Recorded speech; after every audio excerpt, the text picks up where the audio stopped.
Many people know what it's like to live in the shadow of their parents. But some shadows are longer and darker than others. Before Terry Rasmussen killed 4 people and dumped them in the woods near Bear Brook State Park, before he was a serial killer, a chameleon, he had a family. In my reporting, I was able to speak to one of his children, his daughter, Diane. You heard from her in episode 6.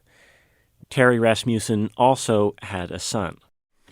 Could I have you just introduce yourself, your name and your relationship to this case and why we're talking? My name is Eric. Terry Rasmussen is my father. And I guess we're talking about it to try and find some answers. I couldn't find Eric when I was first reporting this series. But a few months after we released the podcast, an email sent by someone with the last name Rasmussen caught my eye. Eric wrote to say that he had listened to the podcast. He said he was glad to hear that with the breakthroughs in genetic genealogy, at least some good had come from the case. But listening to it also had him thinking about his father. Ever since Eric learned about Terry Rasmussen's crimes, he's been holding up an image of his father's life next to his own. And what he's seen has changed him. This is Bear Brook, update number 2, a conversation with Eric Rasmussen. I'm Jason Moon.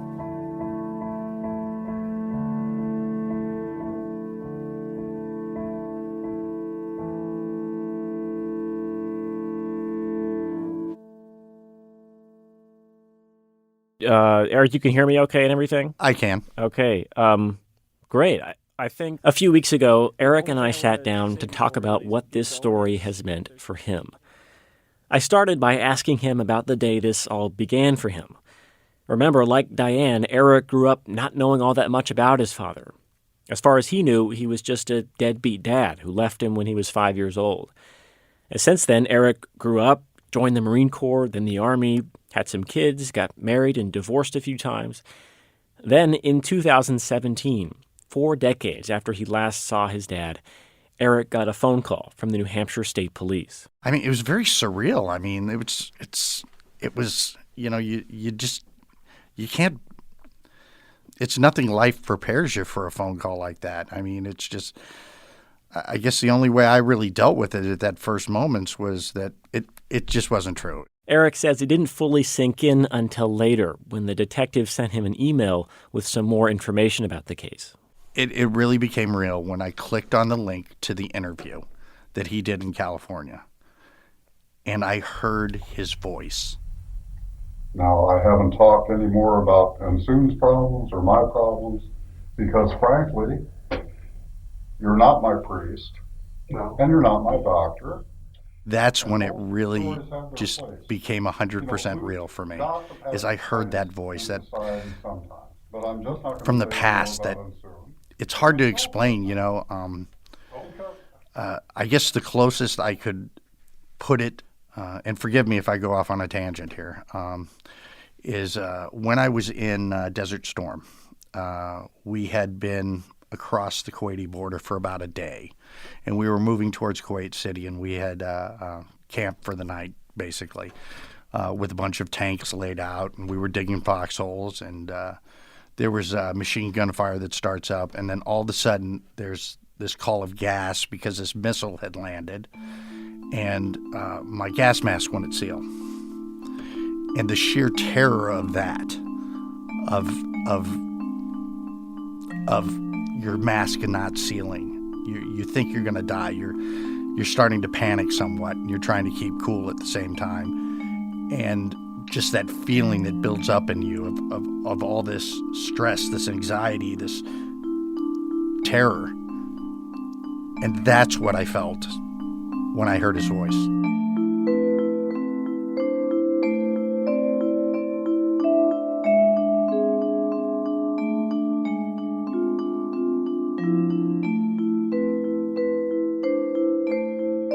Well, let's go back to that phone call if we can for just a minute. Did he have any questions for you? He asked me what I remembered about my father. you know. And what did you tell him?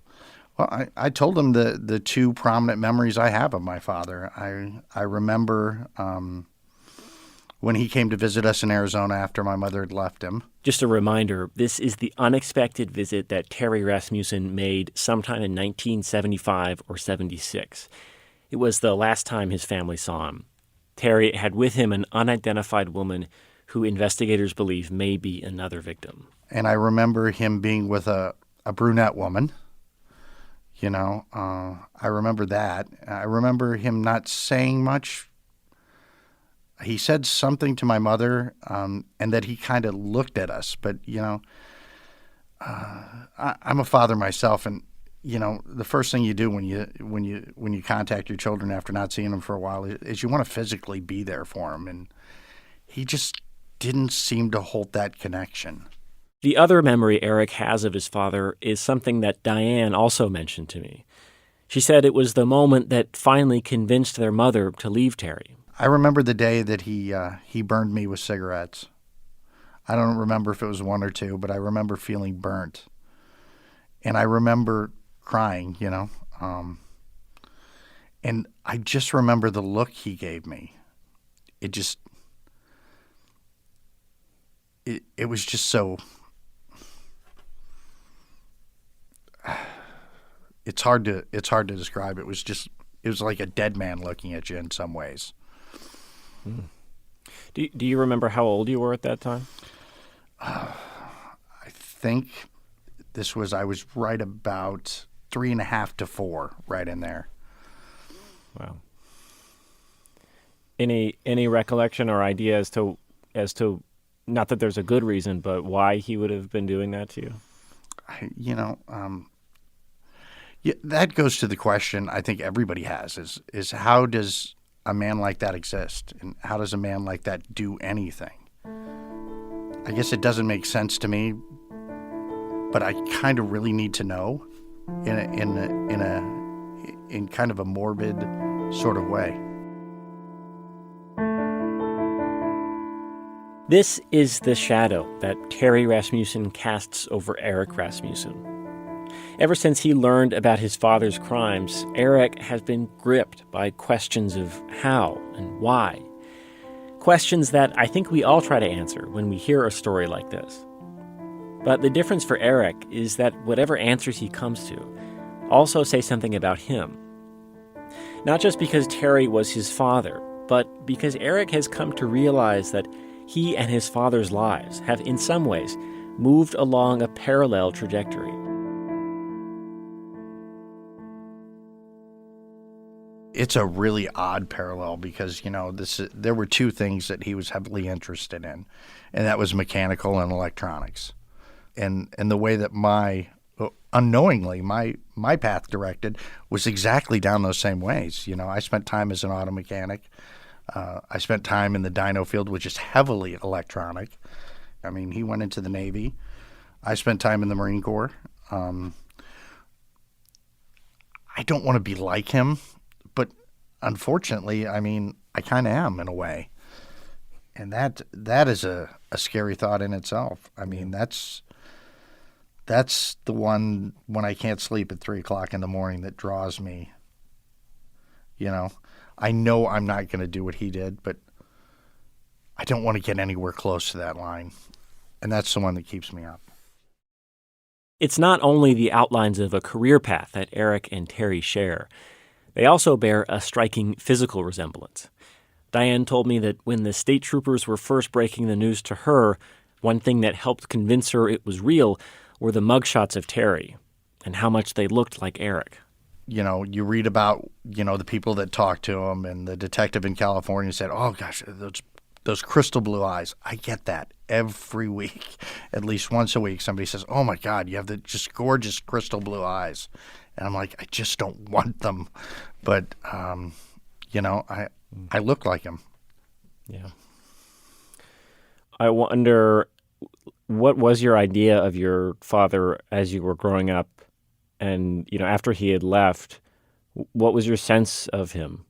My mother, which has never been very forthcoming with a lot of details, constantly reinforced the idea he was a bad man. but she couldn't quite say why. Sometimes it would be because he drank.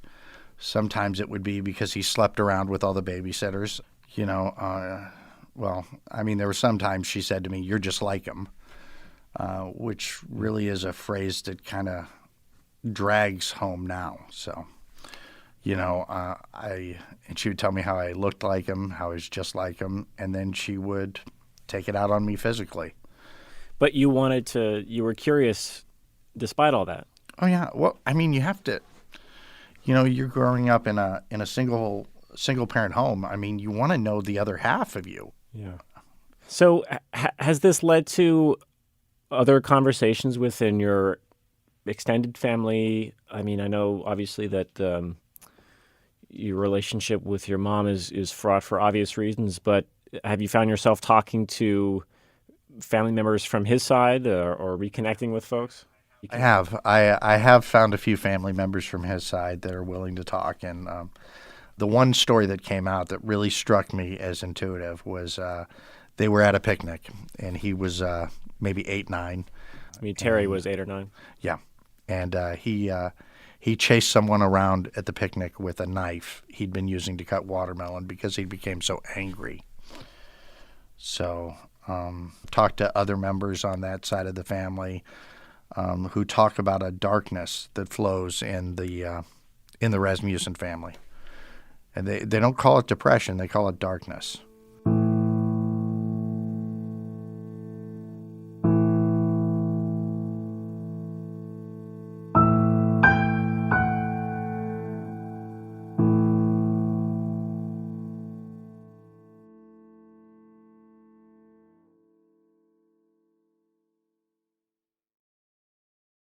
Hearing stories about Terry's childhood has helped Eric to fill in some sections of his father's portrait. But the more Eric has learned, the more he's come to place meaning on a different part of Terry's life, his time in the Navy. It's a chapter that Eric can relate to because he recognizes the effects of it in himself. Remember when one of Terry's coworkers at the mill in New Hampshire heard him screaming in his sleep? That's a PTSD moment. That's classic. That's chronic signs, I suffer from that. What did he suffer from? Did that push him across the line? Terry Rasmussen served in the Navy from 1961 to 1967. He was stationed at bases along the West Coast and also at Okinawa in the Pacific. Eric has been studying his discharge paperwork, a form called a DD-214. It has some details about Terry's military career, but it also raises a lot of questions, like how from 1961 to 1964, there's little mention about what Terry was actually doing. Those were the early years of the Vietnam War, and it was before the Navy trained Terry as an electrician. And Eric wonders if that's when Terry saw something or did something that changed him. There had to be this divining moment where it all became nothing, when the value of human life became zero with him. Because it's one thing to shoot a man you don't know. Trust me on that. It's another thing to harm someone that you know, that you're around every day. Something pushed him. There's no proof that Terry Rasmussen ever saw any action. But then you don't necessarily have to get PTSD. And there are some clues on Terry's DD-214 that point to signs of trouble. A few periods classified as lost time. It's usually code for being away without leave or being confined in the brig.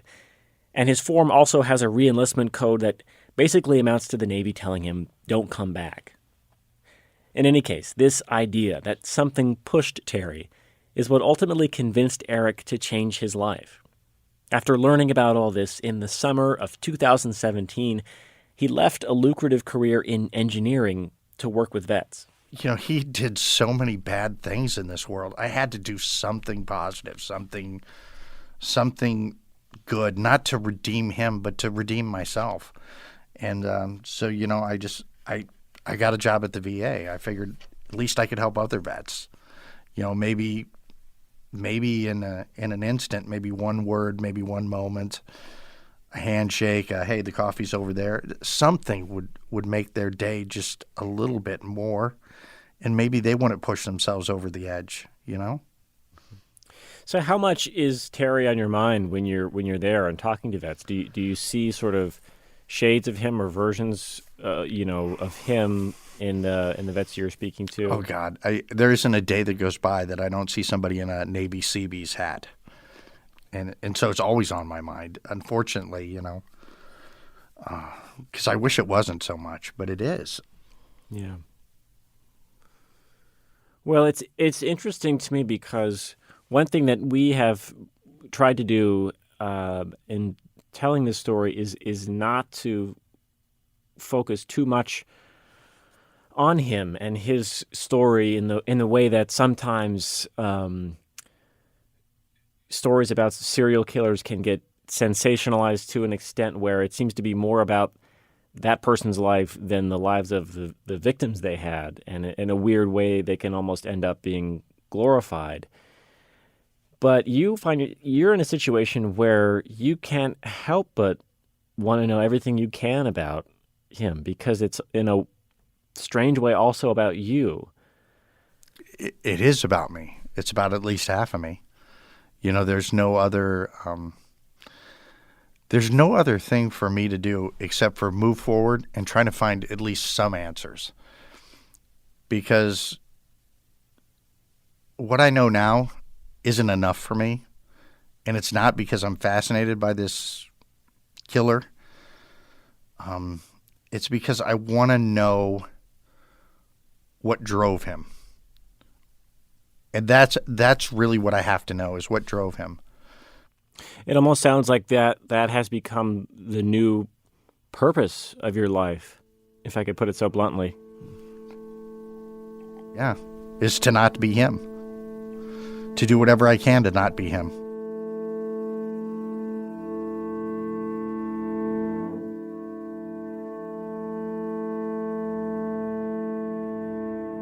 For all the ways that Eric seems to be reaching for meaning in all this, it strikes me that there probably are no good answers waiting for him in the thicket of his father's past. No moment of truth in the Navy. No family medical predisposition that could ever fully explain who Terry Rasmussen was and why he did what he did. How much of his father is in himself is a question that Eric may always wrestle with. But then Eric isn't just looking for meaning in his father's life. He's creating meaning in his own. By having honest conversations like this. By helping other veterans to find themselves. And in that way, the way that matters, Eric has already answered his own question. He's nothing like his father.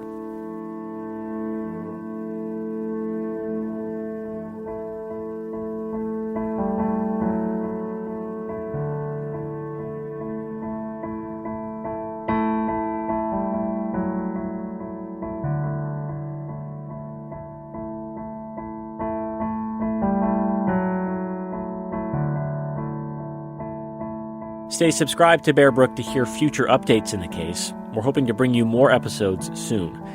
Bear Brook is reported and produced by me, Jason Moon. Taylor Quimby is senior producer. Editing help this episode came from Dan Barrick, Maureen McMurray, Corey Princell, and Erica Janik. Special thanks this episode to Professor Edward Miller at Dartmouth College. Original music for this show was composed by me, Jason Moon, and Taylor Quimby. Bear Brook is a production of New Hampshire Public Radio.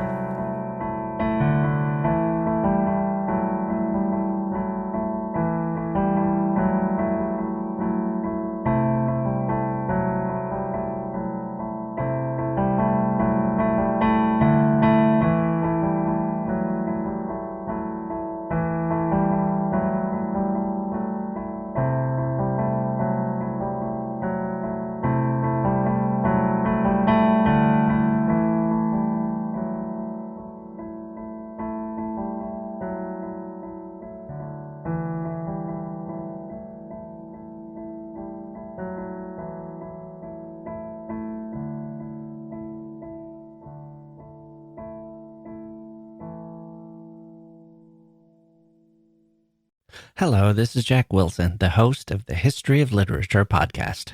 For the past 10 years, I've been talking to novelists, biographers, and scholars about the greatest books in the history of the world and the men and women who wrote them. like our recent episodes on Dante in Love, a starter pack of 10 Indian classics, the pop culture that influenced Sylvia Plath, and a talk with scientist and novelist Alan Lightman about the wonders of nature. Join us at the History of Literature podcast, wherever you get your podcasts.